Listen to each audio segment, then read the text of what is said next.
क्या आपको पता है कि इंडियन कल्चर कितना पुराना है या इंडियन सिविलाइजेशन कितना पुराना है और कितनी जगहों पे ये फैला हुआ है?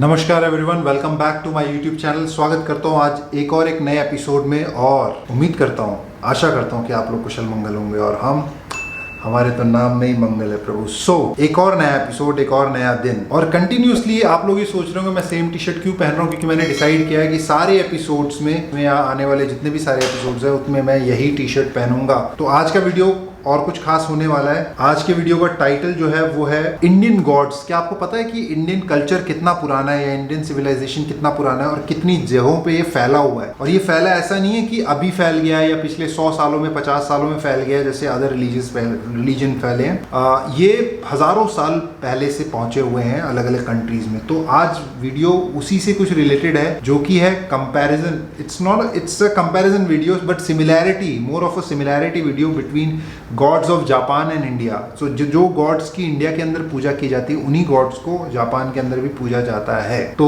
वही वीडियो है, तो सिमिलैरिटी वही है। तो इस वीडियो को जल्दी से शुरू करते हैं। अगर आपने इस चैनल को अभी तक सब्सक्राइब नहीं किया then please subscribe this channel और let's start this video. Hindu धर्म एक सनातन धर्म है और हमारे भारत में कई देवी देवताओं को माना जाता है, उनकी पूजा की जाती है और कईयों के अलग अलग मंदिर भी पूरे देश में मौजूद हैं, जिसमें से कई देवी देवता ऐसे भी हैं जिनके बारे में बहुत कम लोग जानते हैं। लेकिन पूरे विश्व में कई ऐसे देश भी हैं जहां हिंदू धर्म भारत की तरह ही पहले से मौजूद है और वहां भी लोग हमारी ही तरह देवी देवताओं की पूजा अर्चना काफी समय से करते आ रहे हैं। कुछ देश तो ऐसे हैं जहां हिंदू देवी देवता और भगवान मौजूद हैं जिन्हें लोग अपने तौर तरीकों से मानते और उनकी पूजा भी करते हैं। दिखने में ये देवी देवता थोड़े अलग लगते जरूर हैं, लेकिन अगर इनकी कहानियों और जिस तरह से ये दिखते हैं उन पर हम गौर करें तो हमें पता चल जाएगा कि ये वही हैं, बस नाम दूसरे देशों के हिसाब से अलग अलग हैं। सबकी शक्तियाँ और जिन चीजों की वजह से ये जाने जाते हैं वो सब चीजें हिंदू धर्म में मौजूद भगवानों की तरह ही हैं। उदाहरण के तौर पर अगर आप किसी प्रीस्ट, संत महात्मा या किसी मंदिर में बैठे पुजारी से पूछेंगे कि भगवान क्या है, कौन है, तो वो आपसे कहेंगे कि भगवान वो हैं जिन्हें कभी मिटाया नहीं जा सकता और जिन्हें कभी बनाया नहीं जा सकता और जिनसे हम हैं। वहीं अगर आप किसी साइंटिस्ट से पूछेंगे कि क्या है जिसकी वजह से हम हैं, तो वो कहेंगे कि एक एनर्जी है जिसकी वजह से हम बने हैं, उस एनर्जी को कभी मिटाया नहीं जा सकता और कभी बनाया नहीं जा सकता, वो अपने आप है और उसी की वजह से हम हैं। अभी थोड़ी देर पहले मैंने आपसे कहा था कि हिंदू धर्म एक सनातन धर्म है। सनातन का क्या मतलब है? इसका मतलब है टाइमलेस, यानी कि जो समय के परे हो, यानी कि beyond the dimensions of time. जितने भी लोग भगवान में विश्वास रखते हैं वो सब जानते हैं कि भगवान अगर हैं तो वो एक ही हैं। God is one. बस फर्क सिर्फ इतना है कि हर देश, हर धर्म में लोगों ने अपने भगवान को अपने तरीके से परसीव किया है और सबके नाम भी अलग अलग हैं और उन सबको अलग अलग तरहों से पूजा भी जाता है। इसी के साथ एक नजर डालते हैं भारत और जापान के भगवानों में क्या अंतर है और कितनी सिमिलैरिटीज हैं। माँ सरस्वती, बेनजाइतन सामा।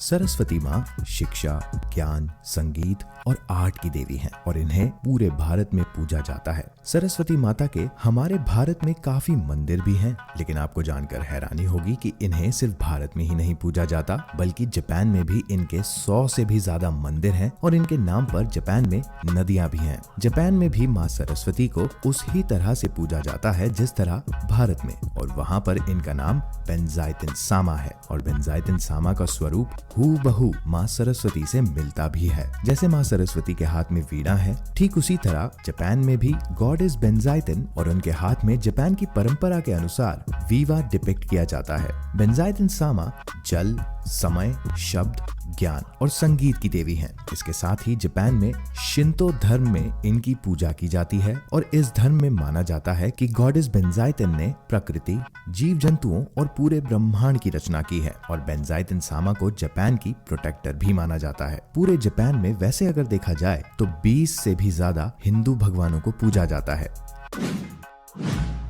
केंगाइटेन, भगवान गणेश। ओम श्री गणेशाय नमः।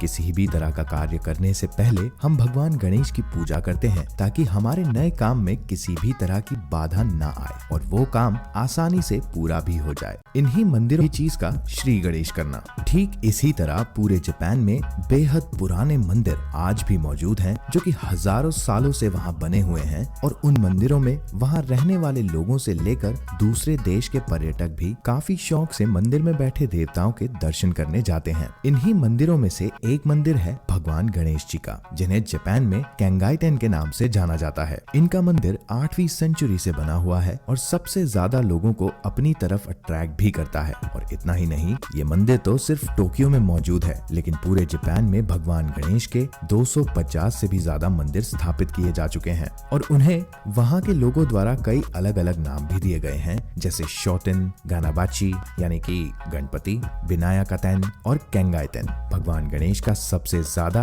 एक्टिव मंदिर जापान के ओसाका शहर में मौजूद है और वहाँ काफी तादाद में लोग रोज केंगाईटेन के दर्शन के लिए जाते हैं। इस मंदिर को स्थापित करने वाले बुद्धिस्ट मॉन्क का नाम है तांकाई और ऐसा माना जाता है कि तांकाई ने मंदिर इसलिए स्थापित करवाया था क्योंकि उन्हें सिद्धि प्राप्त करनी थी, लेकिन केंगाईटेन यानी कि भगवान गणेश ने उनके रास्ते में काफी बाधाएं लगाई और तांकाई ने भगवान गणेश को प्रसन्न करने के लिए उनके नाम का मंदिर माउंट इकोमा की सुंदर वादियों में स्थापित करने का वादा किया और कहा कि मैं यहाँ पर एलिफेंट के मुंह की एक प्रतिमा बनवाऊंगा और केंगाईटेन को प्रसन्न करूंगा, जिसके बदले में उन्होंने भगवान गणेश से कहा कि आप मुझे प्रोटेक्ट करें और सिद्धि प्राप्त करने में मेरी मदद करें। और इसीलिए आज भी भगवान गणेश को जापान में पूजा जाता है पैसे और प्रॉस्पेरिटी के लिए।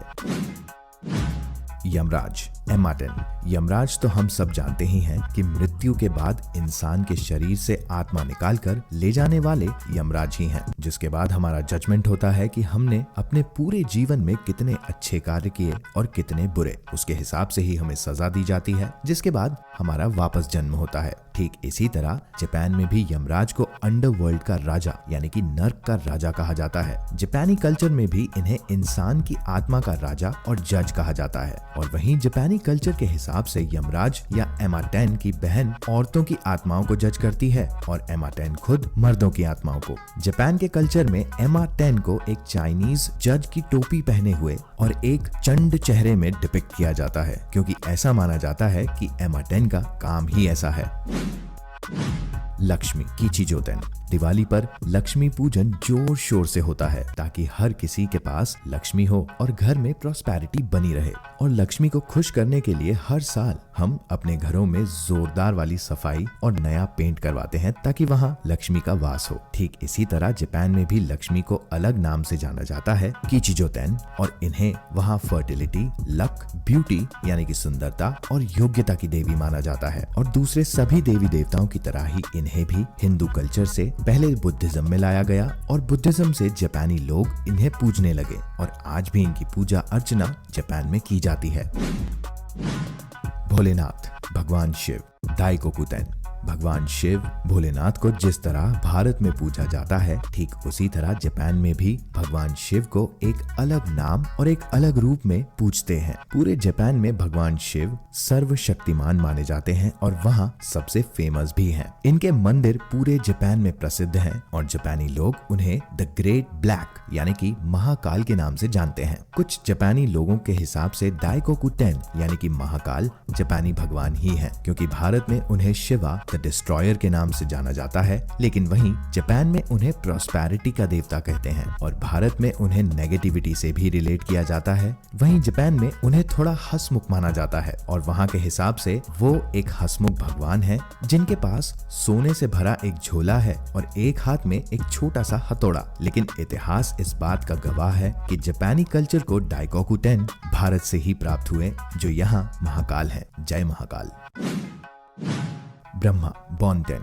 भगवान ब्रह्मा जिनकी नाभि से इस सृष्टि का निर्माण हुआ, उनका इकलौता मंदिर हमारे भारत में सिर्फ और सिर्फ पुष्कर में है। और इसके पीछे का कारण वैसे तो बहुत लोग जानते हैं, पर अगर आप नहीं जानते तो मैं बता देता हूँ कि ब्रह्मा का पूरे भारत में सिर्फ एक ही मंदिर क्यों है। दरअसल हुआ कुछ ऐसा था कि ब्रह्मा, क्योंकि उन्होंने सृष्टि का निर्माण किया था, तो वो चाहते थे कि उन्हें सर्वश्रेष्ठ माना जाए और उनकी पूजा अर्चना हर घर में हो। लेकिन ऐसा आज तक इसलिए नहीं होता है क्योंकि ब्रह्मा को एक श्राप मिला था, जिसकी वजह से उनका सिर्फ एक ही मंदिर आज पुष्कर में है। लेकिन जापान में बोंटेन के नाम से भगवान ब्रह्मा जाने जाते हैं और उनके वहाँ काफी मंदिर हैं, क्योंकि जापानी कल्चर में उन्हें बुद्धा के प्रोटेक्टर के रूप में देखा जाता है। और वहाँ भी उनके हाथ में लोटस फ्लावर डिपिक्ट किया जाता है और उन्हें सबसे बड़े देवता यानी कि देवों का राजा माना जाता है। लेकिन उन्हें सृष्टि के निर्माता के रूप में जापान में बिल्कुल भी नहीं देखा जाता, बल्कि बुद्धा के गुरु के रूप में देखा जाता है, क्योंकि जापानियों के हिसाब से ब्रह्मा ही थे जिन्होंने भगवान बुद्ध को प्रीच करने के लिए प्रोत्साहित किया था। वैसे अगर देखा जाए तो जापान में और भी हिंदू भगवानों की पूजा की जाती है और जापानी लोग अपने तौर तरीकों से उन्हें मानते हैं। पर इस वीडियो के अगले भाग में मैं आपको उनके बारे में जरूर बताऊंगा, क्योंकि वो लिस्ट काफी बड़ी है। और इतना ही नहीं, जापान के अलावा और भी देश हैं जहां हिंदू भगवानों को आज भी पूजा जाता है। उदाहरण के तौर पर इंडोनेशिया,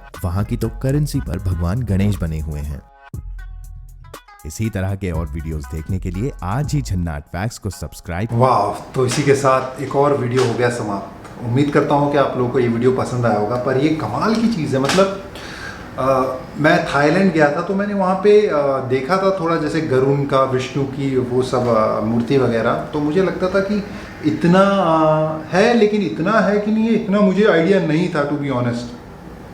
पर एक्चुअली पता है, डिजिटल होने से ना, सब कुछ होने से ये बहुत अच्छी चीज़ हो रही है। लाइक आई गेस इसका सबसे ज़्यादा फ़ायदा जो है ना, वो जिसे हिंदुइज्म बोलते हैं। एक्चुअली हिंदुइज्म कोई शब्द है ही नहीं। सनातन, जैसे उसने बोला ना, सनातन means timeless, eternal dharma. So where I myself call as a sanatan dharmi, the eternal person who belongs to that community or whatever you want to say, though I don't identify myself from a certain community, but still. But any ways, तो जैसा कि पता चल रहा है digital world की वजह से कि यूट्यूब वीडियोज़ या जो भी है और सब चीज़ें, क्योंकि डिजिटल वर्ल्ड की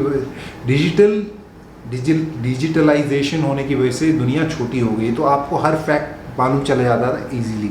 अदरवाइज़ पहले क्या करता था कि भाई आपको जाना पड़ेगा उस जगह, फिर पता करना पड़ेगा। अभी क्या है कि कोई गया, उसने फ़ोटो अपलोड किया, कुछ किया, तो आपको पता चल गया। तो you get to know the fact. तो वही हो रहा है। और इसका सबसे ज़्यादा फ़ायदा आप देखोगे, जिसे वी कॉल इट हिंदू धर्म बोल रहे हैं, तो अलग अलग दुनिया के अलग अलग कंट्रीज़ में पाया जा रहा है कि उन कंट्रीज़ में ये धर्म ऑलरेडी था। तो ये धर्म कितना पुराना है, nobody even knows. That is why it's called eternal, because किसी को पता ही नहीं है कि कितना पुराना धर्म है।